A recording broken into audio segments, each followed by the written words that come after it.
Hey everyone, it's Breedthegreat. Welcome to my channel and thank you for viewing. Also, thank you for those who leave comments, likes, as well as subscribe. So, last time, my very first video commentary, didn't have a chance to introduce myself and my background. Just because of the fact that I had stuff to do, had the wife calling, kid waking up, so real life happened and it took me away from doing a better commentary than I wanted to do, but I still think it came out okay, which is why I posted it. Alright, so with that being said, just going to give you a quick brief introduction of who I am and my type of gameplay. Typically, I've always been a warrior in every MMORPG I played, and I played a couple. Specifically WoW, Aeon, Runes of Magic, Lineage 2. There's a couple other ones, outliers there, that I played or dabbled in very, very briefly, like Age of Conan. But I didn't really stay, obviously, because I was looking for a new home. So, I mean, I have a lot of experience with MMORPGs, or a lot of experience to MMORPGs. But this is a different MMORPG. Oh yeah, I forgot to mention I played Guild Wars as well. But this is a different MMORPG in that just the gameplay itself is just completely. It's not too divergent from things that we're used to, but just the way they've balanced it, the way they've put it all together to make fine wine, if you will. It's very polished, especially in its beta phases. There's some things that they're obviously working on, and we'll talk about those things that I think they should work on in the future, but that's just my opinion. Just take it or leave it. But I try to base it off of many things that I hear a lot of people also expressing in normally ArenaNet and NCSoft. Well, ArenaNet has been good about answering to the forum and the community at large. So that's a quick introduction of me, Breedthegreat, avid gamer, stopped playing WoW, was looking for something else, waiting, anticipating for this game to come out, and finally pre-purchased it and was able to participate in these betas. I started taking videos of the betas only in Beta Weekend Event 3, so unfortunately we don't have coverage of my earlier trials and tribulations, but I think that's a good thing and not a bad thing because it was some messy gameplay and I was just getting spanked everywhere I looked. So with that out the way, let's talk about some of the gameplay here. This is a structured PvP match between Dara Mactire and Dara Mactire. There's a couple random strays here and there, but we still play with them anyway. And that's actually something that I would like to talk about quickly, especially if you're listening out there, which you're probably not because I don't have that many views, but hopefully we can grow that population here soon rather than later. One of the comments that a lot of people have been making, especially as it relates to structured PvP, is the ability to group with your friends, have a large structured group, and go into a PvP match and play it.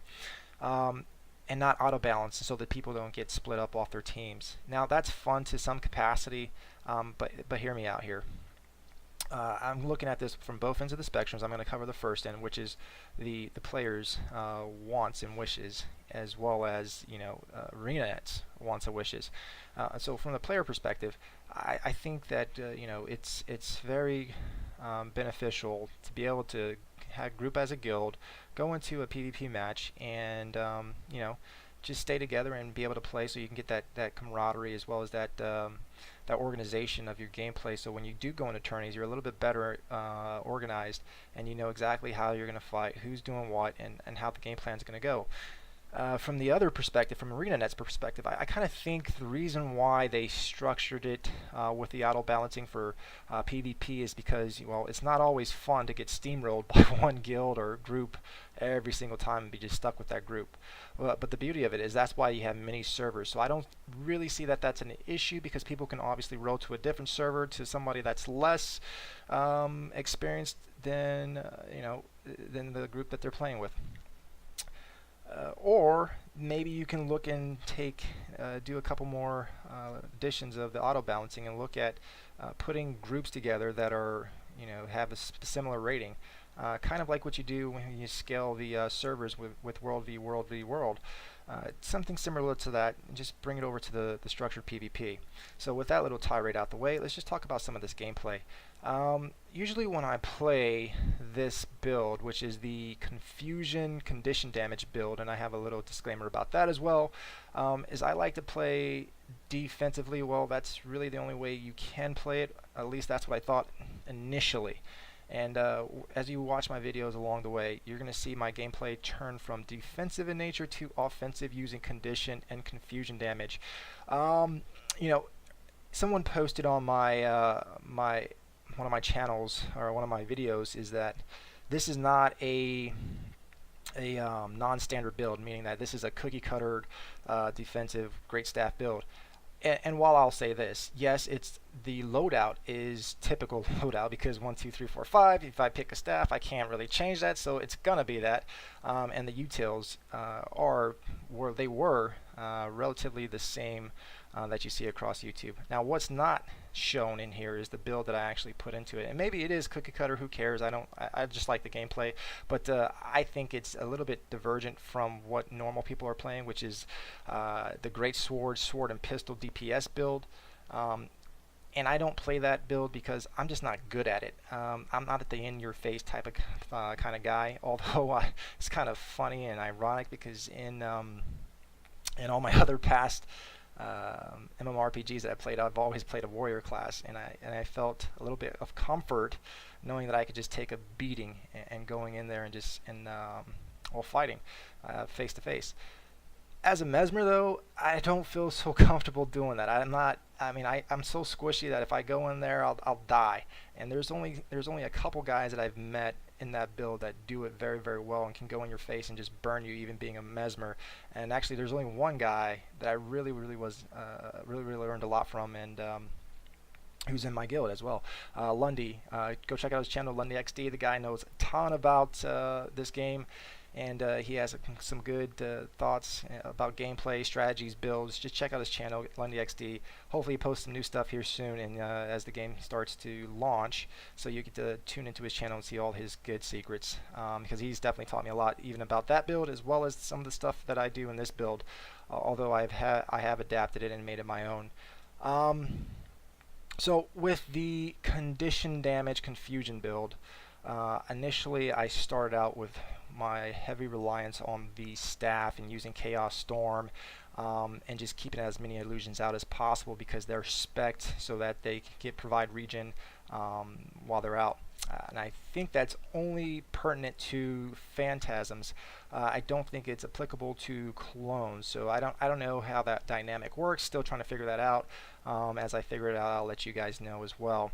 But so the build that I'm in is condition damage and confusion, and what this does is essentially allows you to take on multiple targets and put a different of debuffs, or in this case conditions is what Guild Wars 2 calls it, and while you'll notice they'll be called debuffs or referred to as debuffs, in this game they're conditions, and then your buffs are synonymous with boons.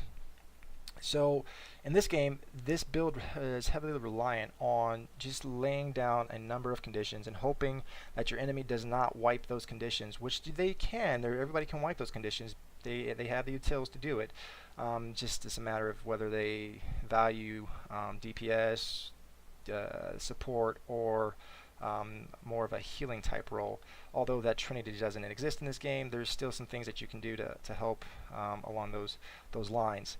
But this build that I'm in currently is just, I sit on the objective, I wait for people to come, I try to fight as close to the vicinity of the objective as I possibly can, while just doing range damage. I never want to go into the fray because I am so squishy. Even in this build, if I go, say, against the guy like this, the guy that's just down there killing Dev, he hits like a monster. And the reason why I switched this build was because of Dev and Fnatic Damon.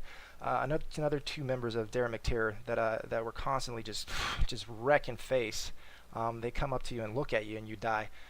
And so, I figured out this DPS build that I was working with, these great sword and pistol, it just wasn't working for me. It's just my gameplay. I couldn't adapt to just guys that just had a high burn rate and just burst so fast that you wouldn't be able to press off or get off a skill before you're dead. Unless, of course, you're in a condition damage or confusion build. And the reason why I like this build is because I can lay a couple of stacks of confusion on you, specifically if you're Fnatic, Daemon, or Dev, in the case of my guild, and you would go right down, because as you're hitting me, you're hitting yourself. Now think about that. What confusion does. Confusion essentially is a spell that you still take damage, but some of the damage is passed on to the enemy that's hitting you. So the more damage they do, and the more stacks of confusion you have on them, the more damage they're going to do to themselves. In this last stress test, I was in an offensive nature, and I was using confusion offensively, which we'll talk more about, how you can do that.